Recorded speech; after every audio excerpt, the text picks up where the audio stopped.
माझ्या बारीतून मी शेवटचे गीत. तर नमस्कार मंडळी, आपल्यासोबत आहे ईश्वरदादा. ईश्वरदादा थोडीशी माहिती सांगणार आहे शक्तितुऱ्याबद्दल. शक्तितुरा एक प्रकारचं, शक्तितुरा म्हणजे आपल्या महाराष्ट्रात एक जागडी नृत्य, एक आपल्या कोकणमधली एक लोककला आहे. एक आपण ही परंपरा कोकण वसीय जपत आलेली आहेत आणि ही लोककला आणि हे महाराष्ट्र जागडी नृत्य शक्तितुरा आपल्या महाराष्ट्रातून लोक पाहू नये म्हणून मी या काशीद गावामध्ये आमच्या ग्रामस्थांनी या ठिकाणी हे शक्तितुराचं आयोजन केलं. आणि ही जी कला आहे खरोखर पाहायला गेलात तर अतिशय आपल्या महाराष्ट्राला अतिशय प्रेरणादायक आहे. आणि ह्या कलेची कुठेही जी लोककला आहे ती लोप पाहू नये यासाठी आमचा हा प्रयत्न होता.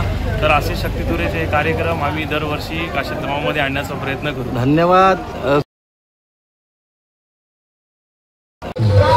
नमस्कार मंडळी, मी मनीष पाटील पुन्हा स्वागत करते आपल्या चॅनलच्या नवीन ब्लॉगमध्ये. आणि मंडळी आज आपण आलो काशीद या गावामध्ये आलेलो आहेत आणि नाचाच्या स्पर्धा आहेत. आता स्पर्धा काय, मी पहिल्यांदाच म्हणजे 8वीला असताना एकदा बघितलेलं आणि आता एवढी डीजेचा जमाना आलेला आहे. तर नाच कसे असतात या व्हिडिओ मार्फत तुम्हाला घडणार आहेत. तर थोडीशी जी माहिती आहे ती दादा सांगणार आहेत. नमस्कार दादा. दादा तुमचं नाव काय आहे? यशवंत नाईक.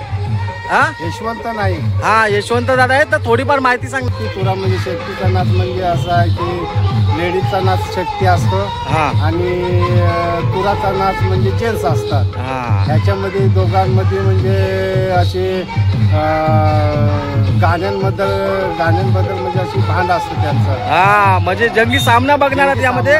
थोडा आपल्याला लेट झाला, आता संध्याकाळ झाली. किती 4 वाजता झाला ना का 5 वाजता? 4 वाजता सुरू झाला. तर 7 वाजून गेलेत, पण अद्याप थोडंफार आहे जे कव्हर करू. तर चला धन्यवाद. तर शक्तितुरा नाच कसा असतो हे दाखवण्याचा छोटासा प्रयत्न करणार आहे. काशीद या गावामध्ये आलेलो आहेत. नवरात्री स्पेशल व्हिडिओ असणार आहे. समोर दिसतंय तर श्री हनुमंताचं मंदिर. चला शक्तितुरा बघूया. धन्यवाद. चला दादा. उदो. तर मंडळी आज आपण आलो काशीद या गावामध्ये आलेलो आहे. शक्तितुरा विशेष व्हिडिओ असणार आहे. आज नवरात्र विशेष व्हिडिओ देखील असणार आहे. तर चला शक्तितुरा कसा असतो दाखवण्याचा प्रयत्न करत. अरे आई माऊलीचं दर्शन घेतल्यानंतर आलं श्री रामदूत हनुमंताचं दर्शन देखील तुम्हाला या व्हिडिओमध्ये घडणार आहे समोर स्क्रीनवर. तर चला आता शक्तितुऱ्याला सुरुवात करूया.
गावामध्ये आज उत्तम सादरीकरण गाणं आणि हा कार्यक्रम, या कार्यक्रमामध्ये तुम्ही सहभागी घेतला त्याबद्दल आम्ही ग्रामस्थांच्या वतीने आम्ही आपला आभार व्यक्त करतो. आणि या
तर नमस्कार मंडळी, आपल्यासोबत आहे ईश्वरदादा. ईश्वरदादा थोडीशी माहिती सांगणार आहे शक्तितुऱ्याबद्दल. शक्तितुरा एक प्रकारचं, शक्तितुरा म्हणजे आपल्या महाराष्ट्रात एक जागडी नृत्य, एक आपल्या कोकणमधली एक लोककला आहे. एक आपण ही परंपरा कोकण वसीय जपत आलेली आहेत आणि ही लोककला आणि हे महाराष्ट्र जागडी नृत्य शक्तितुरा आपल्या महाराष्ट्रातून लोप पाहू नये म्हणून मी या काशीद गावामध्ये आमच्या ग्रामस्थांनी या ठिकाणी हे शक्तितुराचं आयोजन केलं. आणि ही जी कला आहे खरोखर पाहायला गेलात तर अतिशय आपल्या महाराष्ट्राला अतिशय प्रेरणादायक आहे. आणि ह्या कलेची कुठेही जी लोककला आहे ती लोप पाहू नये यासाठी आमचा हा प्रयत्न होता. तर असे शक्तितुरेचे कार्यक्रम आम्ही दरवर्षी काशीद गावामध्ये आणण्याचा प्रयत्न करू. धन्यवाद. खूप असं चांगल्या शक्तितुरा बघितलाच असणार. तर दादा धन्यवाद. अंबाभवानी माते की जय. तर मंडळी काशीद या गावामध्ये आपण आलेलो. शक्तितुरा विशेष व्हिडिओ बघितला असं नवरात्री चालू आहे. नवरात्रीचे वेगवेगळे प्रोग्राम असतात, त्यापैकी एक शक्तितुरा. एक हल्ली डीजेचा जमाना आहे, पण ही जी आपली परंपरा आहे, सांस्कृतिक परंपरा आपण विसरत चाललोय. पण ही जपण्यासाठी आपण प्रयत्न केला पाहिजे. तर छोटासा प्रयत्न केलेला शक्तितुरा दाखवण्याचा काशीद या गावामध्ये आपण आलेलो. चला, सुंदर असं डेकोरेशन देखील केलेलं आहे आणि थोड्याच वेळात आता आरती वगैरे होणार आहे. अंबाभवानी माते की जय म्हणून आता व्हिडिओ आपण एंड करणार आहोत. चला अंबाभवानी माते की जय. आता आरती वगैरे होईल. चला, ही सगळी मंडळी जायची तयारी आहे. तर फायनली तुम्हाला हा व्हिडिओ आवडल्यास नक्की लाईक करा, शेअर करा, सबस्क्राईब करा. सुंदर डेकोरेशन देखील केलेलं आहे. नवरात्री विशेष व्हिडिओ होता. आवडल्यास नक्की लाईक, शेअर, सबस्क्राईब करा. चला भेटू नेक्स्ट व्हिडिओमध्ये. जय माता दी. बजरंग बली की जय.